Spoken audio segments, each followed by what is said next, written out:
السلام عليكم، عاملين ايه اخر الشهر؟ تعالوا بقى واحنا في اخر الشهر اقول لكم على الاكلات اللي انا بعملها، اللي بتبقى بقى من غير فراخ ولا لحمه ولا سمك، بس في نفس الوقت بتبقى قيمتها الغذائيه عاليه.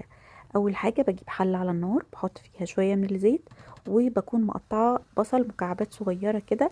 بفضل اشوح في البصل لحد لما بيدبل، مش بحمره لكن بس بسيبه يدبل. وبعد كده بحط عليه فلفل متقطع، فلفلايه كده حامية لو انتوا بتحبوا الفلفل او الاكل حراق شوية. بعد كده بضيف عليهم طماطم متقطعة مكعبات برضو صغيرة كده، واسيبهم بقى ياخدوا يدوا مع بعض كده على النار لحد لما ده بيبقى شكلهم. بعد كده هزود بقى البهارات بتاعتي، معلقة من الملح او الملح حسب الرغبة.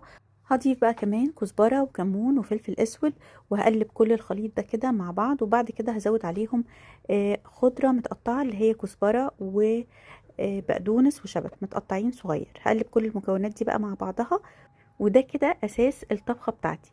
ممكن بقى ازود عليه بطاطس مسلوقة، دي بطاطس انا سلقاها كويس، او ممكن ازود رز مسلوق، وفي ناس بتزود دقيق.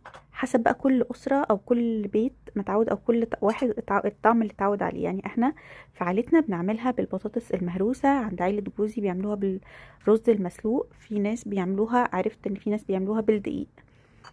فكل واحد بقى يعملها حسب الذوق بتاعه او حسب ما هو اتعود عليها.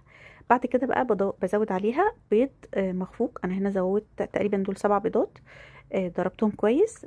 ودي اللي هي كانت بالرز، ده حطيتها في طاجن مدهون كويس بالزيت، وبدخلها فرن على درجة حرارة 220 درجة حرارة عالية.